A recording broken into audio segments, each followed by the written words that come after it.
Welcome to HFY Fiction Journey. Rocket, ever wonder what happens when your alien roommate sees a little too much? Flushed face, stick around to find out. Don't forget to like, share, and subscribe for more wild sci-fi stories. The transport shuttle hummed softly as it descended through the thick atmosphere of Aoria. The faint blue hue of the planet's sky deepened with each passing second.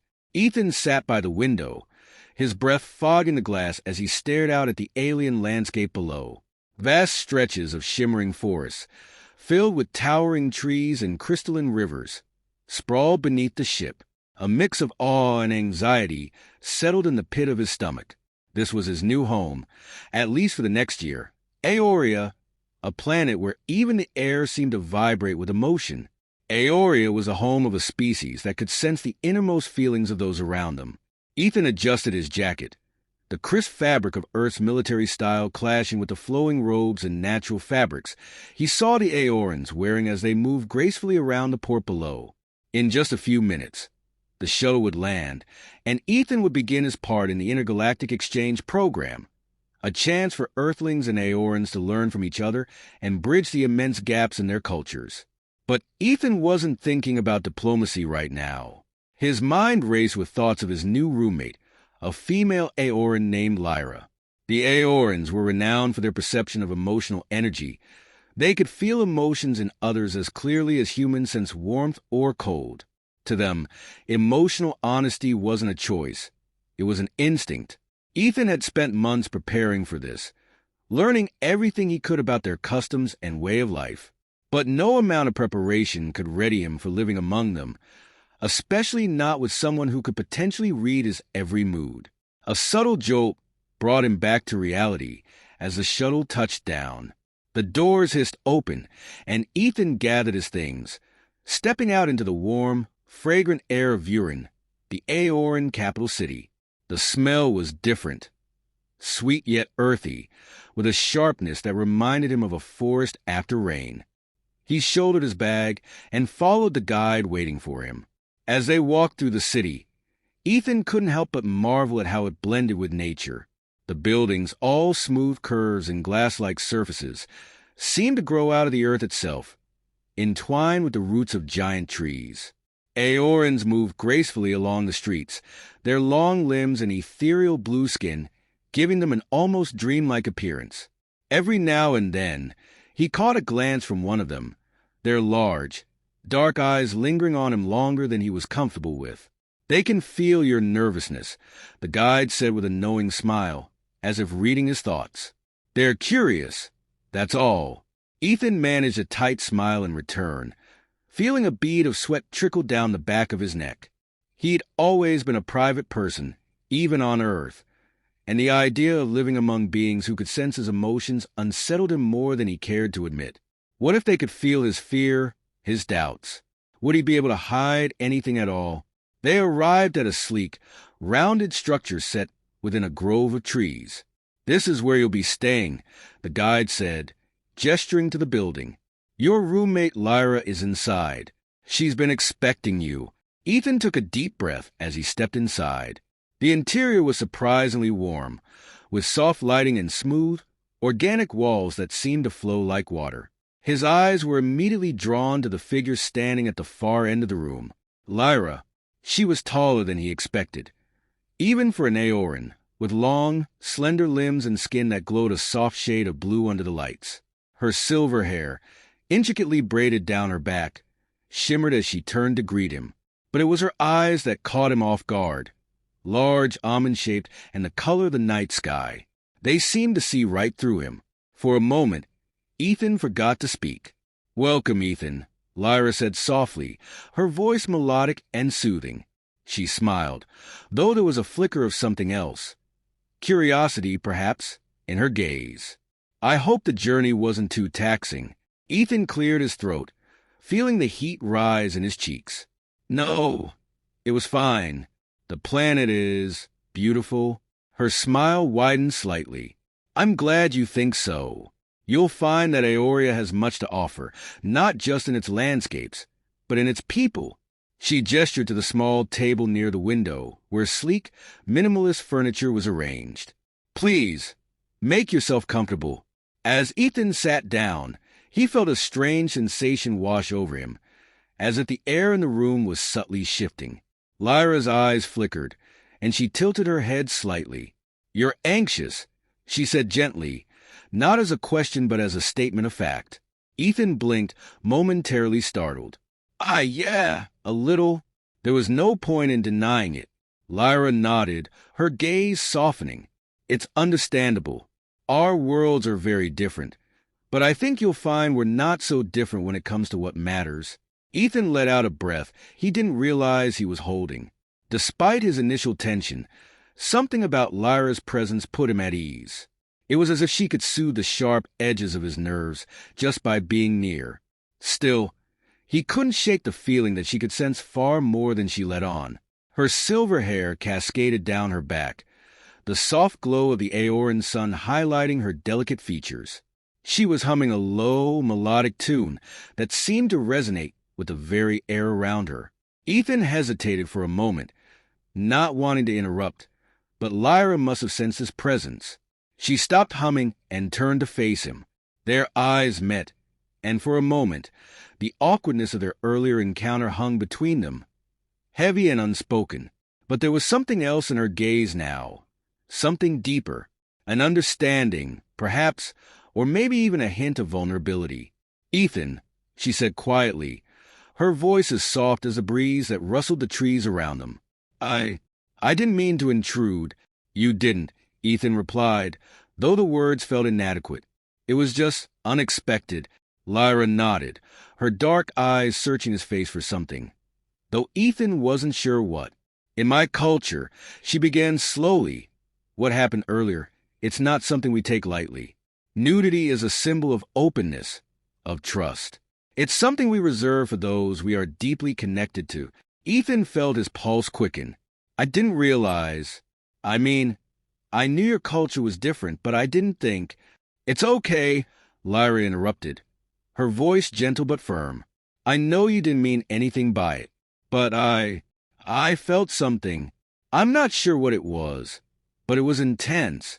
Her gaze dropped, and for the first time, Ethan saw a flicker of uncertainty cross her features. "I've never felt anything like that before." The weight of her words settled over him like a heavy blanket. What had he gotten himself into? This wasn't just about cultural misunderstandings. There was something deeper happening here, something neither of them fully understood. And as Ethan looked at Lyra, at the way her emotions seemed to shimmer in the air around her, he realized that whatever this was, it wasn't going away. "I don't know what this means," Ethan said quietly, stepping closer to her, "but I want to figure it out, together." Lyra looked up at him, her dark eyes wide with a mix of emotions. Curiosity, confusion, and something else Ethan couldn't quite name. But she nodded, a small smile tugging at the corners of her lips. "Yes," she said softly. Together, they stood there, suspended in the tension between them, neither daring to move as if the slightest shift would shatter the fragile balance they had found. Slowly, tentatively, Ethan leaned down and pressed his lips to hers. The kiss was soft at first, hesitant, as if they were both testing the boundaries of this new connection. Then something shifted, something broke open between them, and the kiss deepened, growing more urgent, more intense. Lyra's hand slid up to his shoulders, her fingers tightening against his skin as she leaned into him, her body pressing against his in a way that felt both natural and exhilarating. Ethan's mind was a whirlwind of sensations. The softness of her lips, the way her body seemed to fit perfectly against his, and the faint hum of her emotions buzzing in the air around them. Every touch, every movement, sent a jolt of electricity through him, and he could feel the intensity of her desire matching his own. But even as the kiss grew more heated, more passionate, there was something else there, something deeper, something that went beyond the physical. It was as if their emotions were intertwining, becoming one. For the first time in his life, Ethan felt completely open, completely vulnerable. Ethan and Lyra's emotional connection had grown, drawing them closer in ways neither had anticipated. As their hands met, the intensity of the emotions they shared flowed between them, making them both realize just how deep their bond had become. In this moment, they understood that what was unfolding between them was something special, something beyond mere curiosity. Lyra looked into Ethan's eyes, seeing trust and acceptance reflected back at her. The space between them disappeared, but it wasn't just physical closeness. It was an emotional one. In Aoran culture, such closeness was reserved for those with a profound emotional connection, and Lyra had found that with Ethan. Ethan approached her gently, his touch filled with care and respect. They didn't need words to communicate what they felt. The emotional energy between them was almost tangible, a silent agreement that what they were sharing went beyond mere attraction. In that quiet moment, they embraced, feeling the weight of their connection as it wrapped around them like a warm, comforting blanket. This intimacy was more than just physical. It was emotional and spiritual. They were united in a way that transcended the surface, deepening their bond in ways they hadn't fully understood before. As the night wore on, Ethan and Lyra remained close, realizing that they had not only strengthened their trust in each other, but also discovered the precious depth of the connection that now bound them together. The days following their shared moment felt like stepping into uncharted territory. Ethan and Lyra, once tentative and careful around each other, now moved with a different energy, one filled with quiet understanding. The air between them no longer carried the weight of unspoken tension, but instead a deep connection that they both felt, though they rarely put it into words. Ethan found himself thinking about Lyra constantly, the way she moved with effortless grace, the way her voice seemed to carry the melody of the world around her, and most of all, the way her emotions flowed through the air between them, touching him in ways he'd never thought possible. The bond they had formed wasn't just physical, it was emotional, spiritual even, and Ethan was slowly coming to realize that what he felt for her was far more profound than he had initially understood. Yet, with this growing bond came a sense of conflict that Ethan couldn't ignore. His time on Aoria was temporary. The exchange program was never meant to be permanent. There was a part of him that knew he would eventually have to make a choice.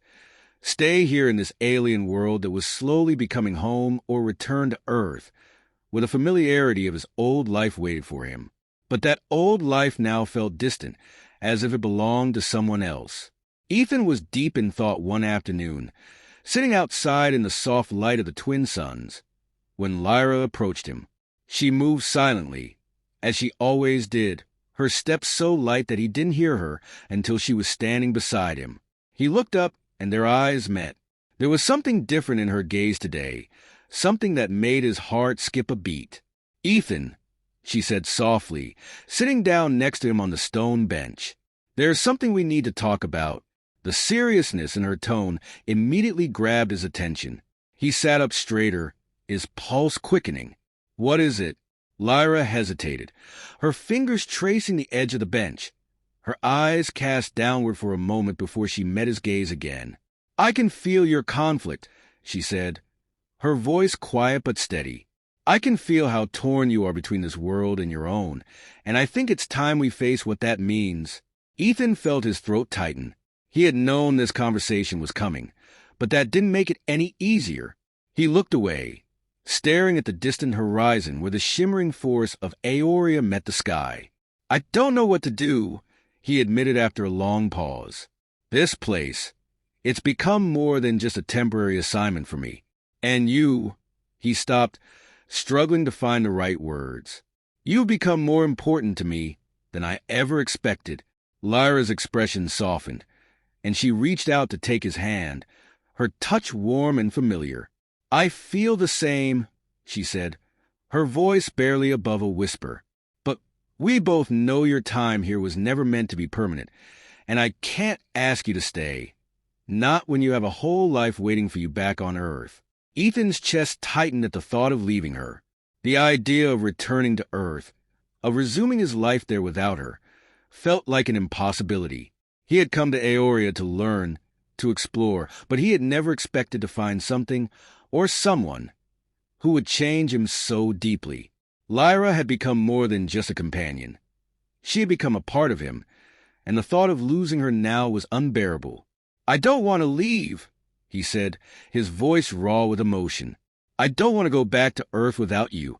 Ethan's thoughts spiraled into doubt, but the memory of Lyra's touch and the certainty in her eyes pulled him back. In the soft glow of the Aoran moons, Ethan shifted in bed and looked at her sleeping form beside him. Her silver hair spilled over the pillow, and her peaceful expression radiated a calm that Ethan envied. In moments like this, the vastness of the galaxy felt small, and all that mattered was the connection they had forged. Fragile but resilient, tested but unbroken. The next morning, as the twin suns rose over the horizon, bathing the landscape in warm, golden light, Ethan and Lyra faced the reality of their new life together. Ethan's presence on Aoria, as part of the exchange program, had been formal and structured, with duties to fulfill and a clear end date. But now that he had decided to stay, things were different.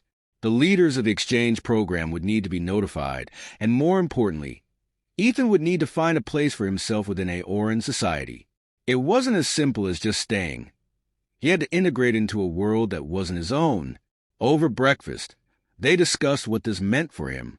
Lyra, ever patient, explained the intricacies of Aoran life, the different factions and roles within their society. There were opportunities for him. He could work with their environmentalists, learning more about the planet's ecosystems, or even with the cultural liaisons, helping to bridge the gap between Aorans and other off-world species. But whatever path he chose, it would require him to fully immerse himself in their way of life, to become, in essence, more Aoran than human. I don't expect you to change who you are, Lyra said as she poured a cup of fragrant tea unique to Aoria, its aroma filling the air.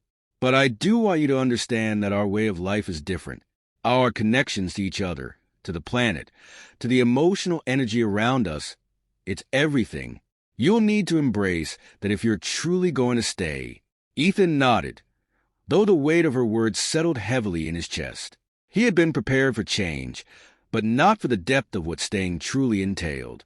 Still, as he looked across the table at Lyra, the woman who had become the center of his world, he knew he was ready to face whatever challenges lay ahead.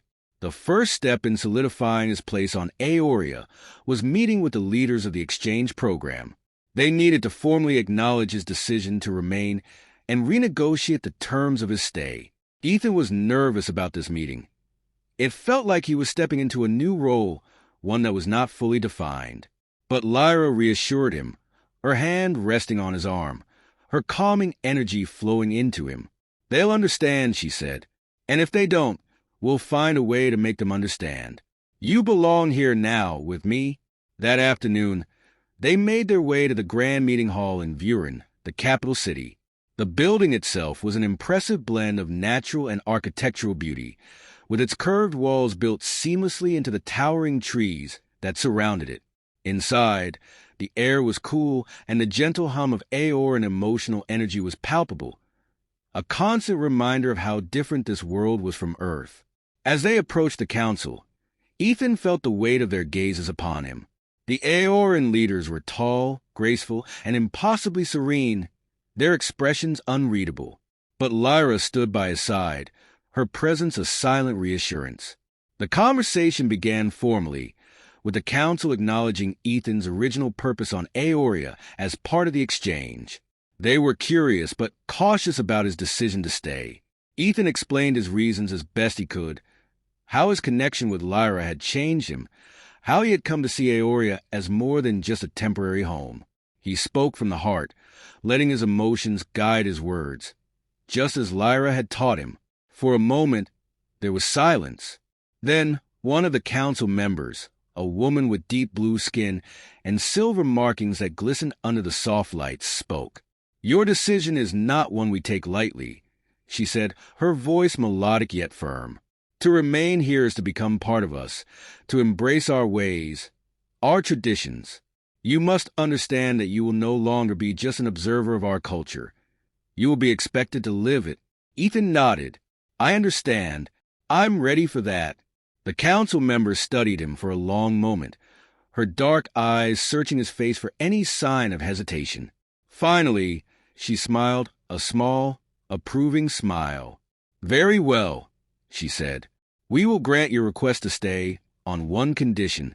Ethan's heart pounded in his chest. What condition? You must undergo the ritual of binding. Ethan glanced at Lyra, confusion flickering in his eyes. She hadn't mentioned this before. Lyra stepped forward, her expression serious but calm. The ritual of binding is a sacred Aoran tradition, she explained. It's a ceremony that bonds two people together emotionally and spiritually. It's more than just a commitment. It's a merging of two energies, two lives. If you truly wish to stay, you must undergo this ritual with me. It will bind us forever. Ethan's breath caught in his throat. Forever. That word again. He hadn't expected this, but as he looked into Lyra's eyes, he saw the depth of her love for him, the quiet strength she carried, and he knew there was no turning back now. I'll do it, he said without hesitation. I want to do it. The council members exchanged glances, then nodded in approval. The ritual will take place tomorrow, the lead council member said. Prepare yourselves. That night, Ethan and Lyra stood on the balcony of their home, the twin moons casting a soft glow over the landscape. The weight of what was to come hung between them, but it wasn't a burden. It was a promise. Are you sure about this? Lyra asked, her voice soft as she leaned against him, her hand resting on his chest. Ethan wrapped his arms around her, pulling her close. I've never been more sure of anything in my life, he whispered. I'm ready. Lyra smiled, resting her head against his shoulder as they stood in silence, the gentle hum of the planet's emotional energy surrounding them like a protective shield. The next day, as the first light of dawn touched the horizon, Ethan and Lyra stood in the sacred grove, surrounded by towering trees and the quiet stillness of the forest. The council members were there, watching silently as the ritual began. Lyra stood across from Ethan, her silver hair shimmering in the morning light, her dark eyes locked on his. As the ritual commenced, they joined hands and a soft, glowing light began to emanate from their clasped fingers. Ethan could feel the energy, warm and comforting, flowing between them, intertwining their emotions, their thoughts, their very souls. It was unlike anything he had ever experienced before, a merging of two lives into one. And as the light enveloped them, Ethan felt the final threads of doubt slip away. This was his home now. Aoria, Lyra, this new life they were building together. When the ritual was complete, the council members bowed their heads in respect, acknowledging the bond that had been formed. Ethan and Lyra stood together, hand in hand, their futures bound to one another. It wasn't just a new beginning for Ethan. It was a new chapter for both of them, a chapter filled with love, trust, and the promise of a life built on the connection they had forged. And as they walked away from the sacred grove, the warmth of the suns on their backs, Ethan knew that he had found something far greater than he had ever imagined. Not just a new home, but a new purpose, a new life together.